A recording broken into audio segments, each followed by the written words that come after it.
It is a time where magic is more powerful than science, and only those who control the magic control destiny. They are the Visionaries. Opening narration. Visionaries. As a child, there were many shows that shaped me as I was growing up. There was always, of course, the Transformers, whose great legacy continues even today, as many of its elements are being adapted into film by Hollywood. There is also the G.I. Joe franchise, which also received a film adaptation but didn't share the same success as Transformers. But it will forever hold a place in my heart, as anything from it always reminds me of my late American grandfather, and how he will always, to me at least, be the great American hero of my childhood. There was the short-lived Inhumanoids cartoon and toy line that was sadly cancelled, but was what intrigued me into exploring the genre of cosmic horror and literature written by H.P. Lovecraft. Now though, it's time to discuss another of those great cartoons that shaped my young mind, and that is none other than the show Visionaries, a show about noble knights and fierce warriors fighting it out on some distant planet where technology has utterly failed and magic ruling all. It was another Hasbro show like G.I. Joe and Transformers, what was more focused on fantastic elements like sorcery and otherworldly monsters. I was but a child then and didn't completely understand everything about it, but I was impressed with how the show presented itself. It had everything from an old wizard to cowardly villains, and even a hero on the side of the bad guys. It was also very reminiscent of another show, King Arthur and the Knights of Justice, but I suppose we can discuss that at another time. Anyway, before we proceed any further, I'd like to make a quick shout out to our sponsor, Dermhaven, and its owner, Miss Rochelle Pineda. Her services might not work exactly like Lord Darkstorm's reverse or secondary staff power, in that it won't really reverse one's age, but it will at least make you look and feel younger. Also, here's a word up from Mr. Jonathan Green, a longtime supporter of this channel. Okay, with all that out of the way, let's land upon the planet Prismos and get to meet the Visionaries. Visionaries was a cartoon show from the 80s. It was shown alongside many classic animations of the time, such as Transformers, G.I. Joe, Inhumanoids, Gem and the Holograms, Dino Riders, Thundercats, and many more. Visionaries was created by Hasbro, the same people who brought us G.I. Joe, Transformers, and Inhumanoids. However, unlike those two mentioned, its accompanying toy line did not sell very well, and due to its combined cost and relative unpopularity, the show was cancelled after just 13 episodes. However, surprisingly, the show would gain a small but dedicated following similar to Inhumanoids, and is probably one of the lines that I wish Hasbro pushed for, instead of those, literally, infernal Ouija boards. I mean, the worst that would have happened is that some child from the time might give his child today a name like Darkstorm, or something to that effect. Anyway, Visionaries, Knights of the Magical Light, focuses on 14 major characters who are the titular Visionaries. Much like the other franchises put together by Hasbro, the Visionaries can be divided into two major groups, with one being good and the other being evil. On the side of good, you have the Spectral Knights, who are likely the Knights of the Magical Light mentioned in the title. The fact that they chant something like, "May the light shine forever," is probably indicative of this if nothing else.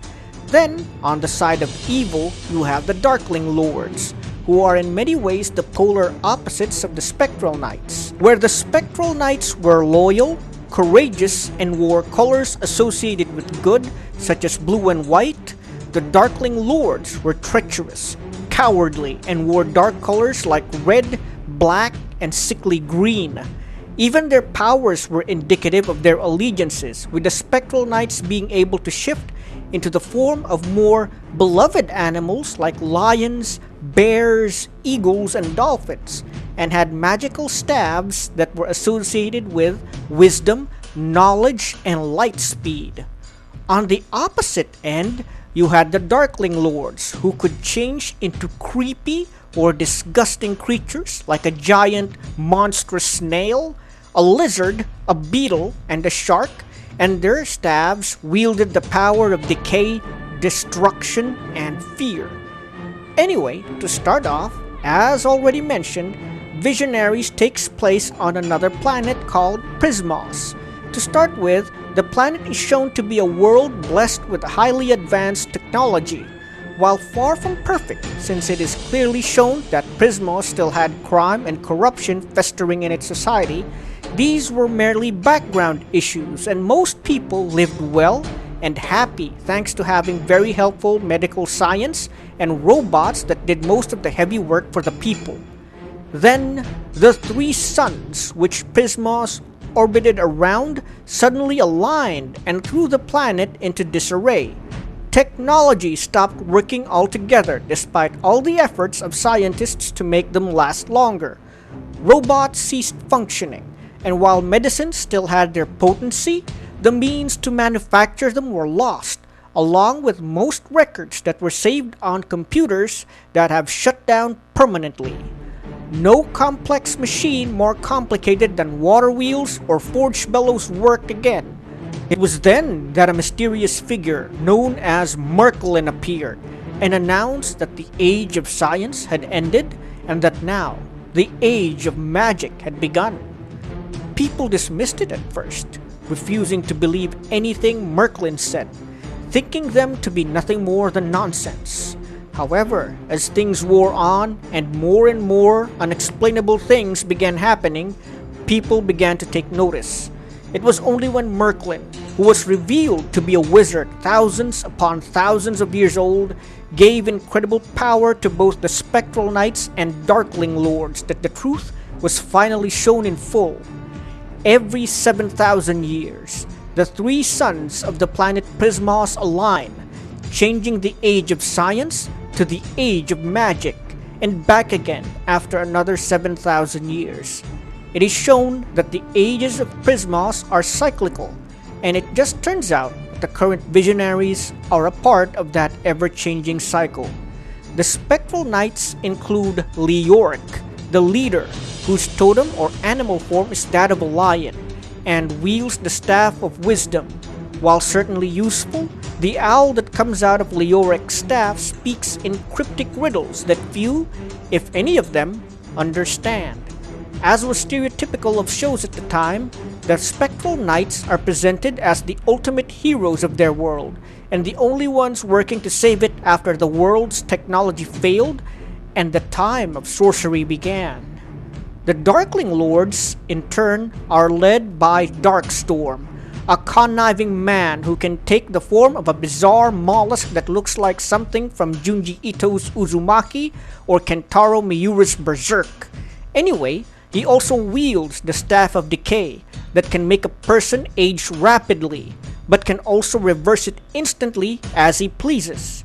The Darkling Lords are all presented as evil except Sindar, who is the least intelligent and is simply bound to the others through his sense of duty, rather than because he actively likes them or approves of their activities. It should be noted that while certainly powerful in their own right, the Visionaries were far from immortal or invincible. I mean, true, they had special abilities that made them nearly unstoppable. There was even a Darkling Lord who had the power of invulnerability.